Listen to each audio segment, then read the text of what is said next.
Assalamualaikum warahmatullahi wabarakatuh. Saya Nur Najwa binti Manasir dari kelas DEM 5B. Nombor pendaftaran saya ialah 01DM19F1065. Tajuk pembentangan saya pada hari ini ialah isu peradaban yang berlaku ketika zaman penjajahan British. Pengenalan, kedatangan British di Tanah Melayu telah memberikan kesan ke atas adat resam Tanah Melayu.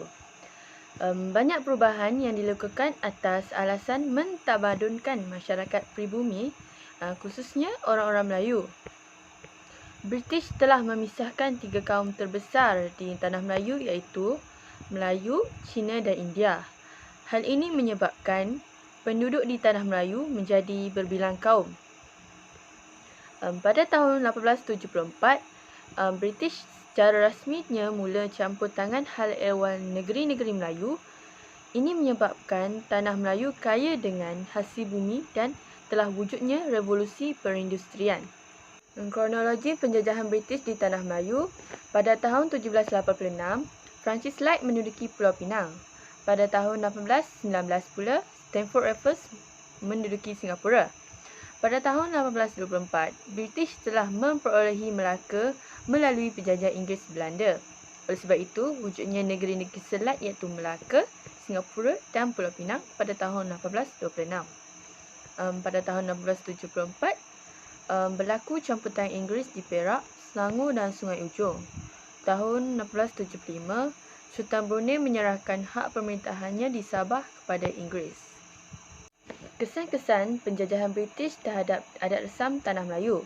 Terdapat 3 kesan iaitu ekonomi, sosial dan politik. Kesan terhadap ekonomi yang pertama ialah wujudnya sektor perkilangan untuk pengeluaran bahan mentah seperti biji timah dan getah.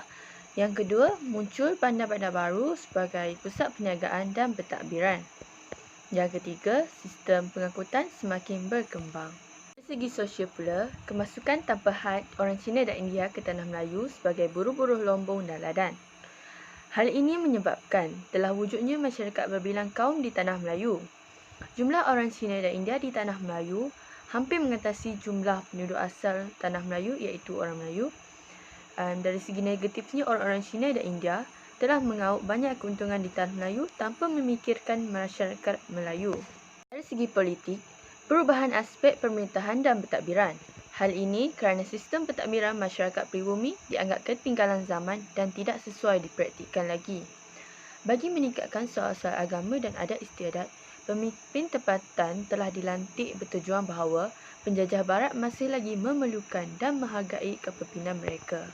Kesimpulannya, orang-orang Melayu terpaksa menerima orang Cina dan India kerana mereka memerlukan tenaga buruh asing dalam pembangunan negara. Oleh sebab itu, masyarakat di Tanah Melayu telah mengamalkan cara kehidupan yang berbeza dari segi agama, kepercayaan, adat, bahasa dan kegiatan ekonomi sehingga kini. Sekian saja pembentangan dari saya. Terima kasih.